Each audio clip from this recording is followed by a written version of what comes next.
Hello and welcome to the Cranky Old Gamer. Today we're going to be doing a review. One of the biggest pieces of feedback that I've gotten so far was that the majority of games that I've done reviews on have been small, indie, pre-Kickstarter games that nobody's heard of. And that's kind of always been my thing. Back when I was a video game YouTuber, I loved doing indie videos because I liked getting exposure for small devs, trying to make their little games into big games. But I do still play big games. You can see I've got a bit of a collection.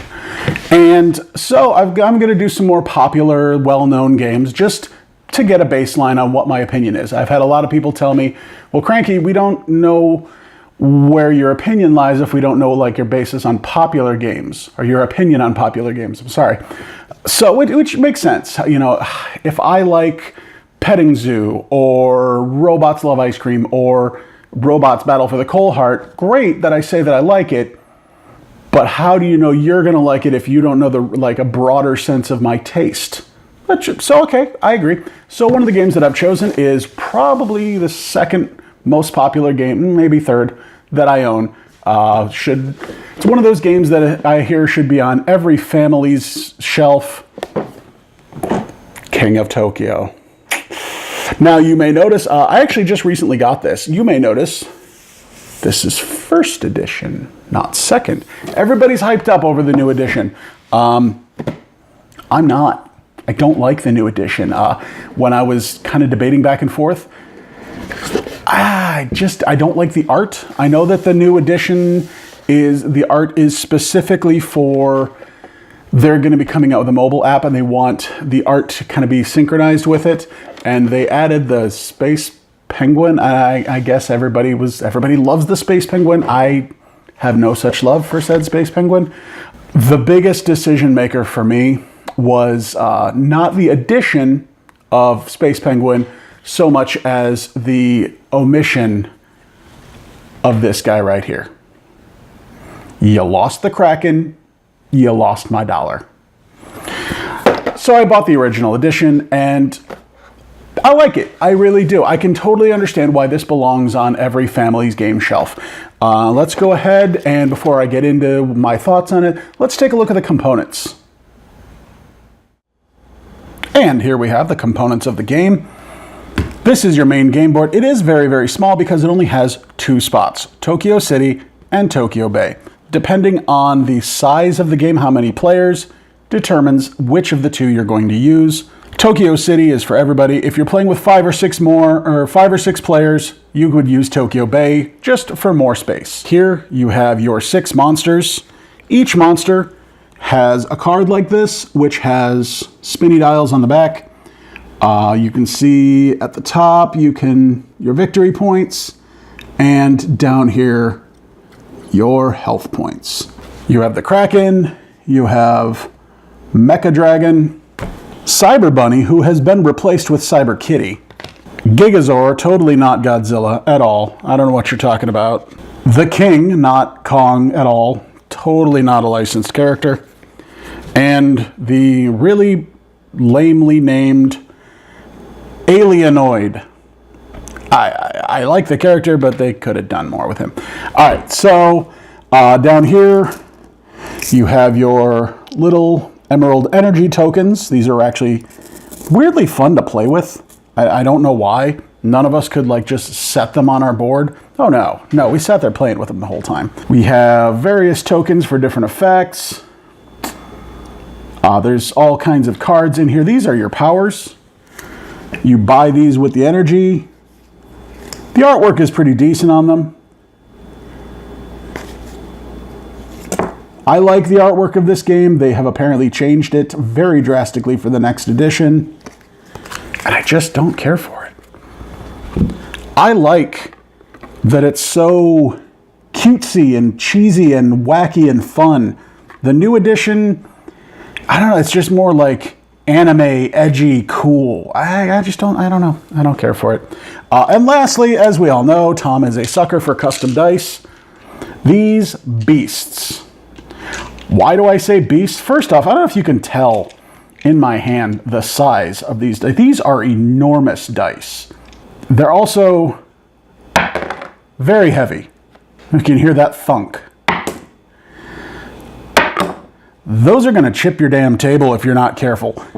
They will cause severe brain trauma if you wing them at your friends' heads when they pull a nasty move on you, but they are just a lot of fun to play. You feel like a monster chucking these big, heavy dice. Brah! So yeah, these are the components of the game. It's pretty simple. And each one of the monsters is just a cardboard stand on a little plastic peg. I'm a whore for miniatures. I admit it. I would like miniatures, but these will do. The basic gist and setup of the game is pretty simple. You have Tokyo City in the center. You have your deck of cards. You lay 3 out for purchase. Everybody has their health set to 10, their victory points to 0. You lay out your energy cubes, and you're good to go. You start off the game rolling all 6 black dice. I have now rolled. Let's see what I've got. I have 3 hearts, a 1, a 2, and an attack. Let's say that I'm playing Gigazar.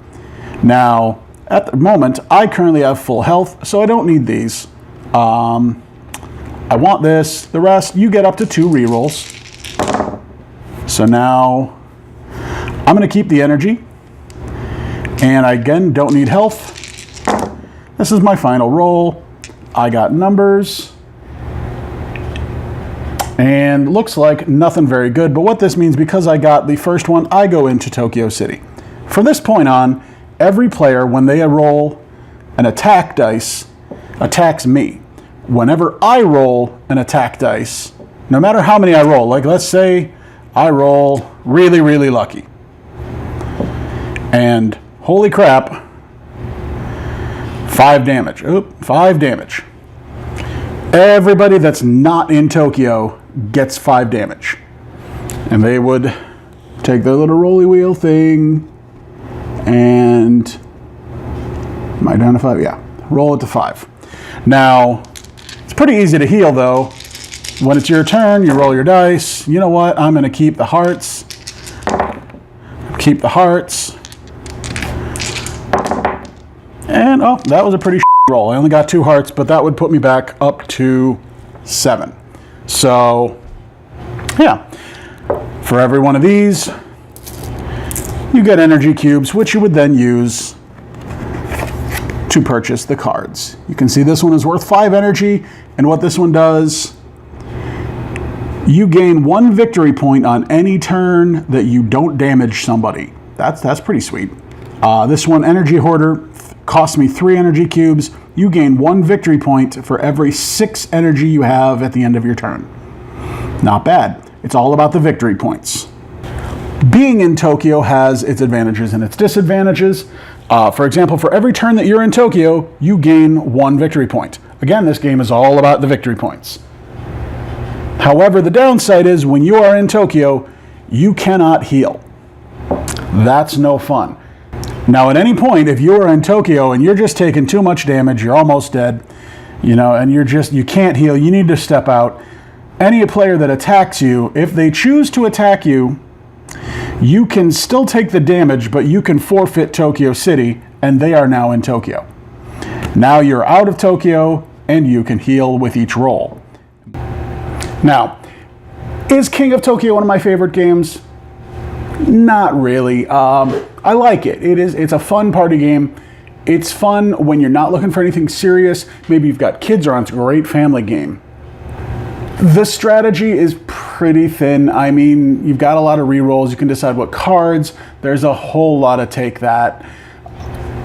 Take that is one of those mechanics. Some people love it. Some people hate it. I like it in some situations. In this game, the take that, kind of backstabbing, it can make the game drag. The game can be very fast, or it can be one of those games that just lasts forever. But again, I don't dislike this game. I don't want you to think I dislike it. It's just not my favorite. I guess it's fun with the right crowd. It's very easy to learn. That's one thing. If you have a crowd that's like, hey, I'm down to play some games, but I don't play games often. What's something easy that I can pick right up? Boom, right here. This is your buddy. It's so simple to learn. And it's fun. Who doesn't like the giant kaiju, the giant monster battles? breaking through the city. And you know, I do love the artwork of this. I really do. I like all the monsters except Alienoid. I like Alienoid, I just don't like his name. I think like that's kind of lame. My group should come up with a new name for him. There we go. All right, so King of Tokyo by Richard Garfield and put out by Yellow Games.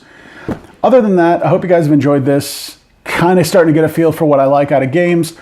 Like, comment, subscribe, the usual spiel. Check out my Instagram, The Cranky Old Gamer. And yeah, leave your feedback. That's what I want to hear. All right, guys. See you later.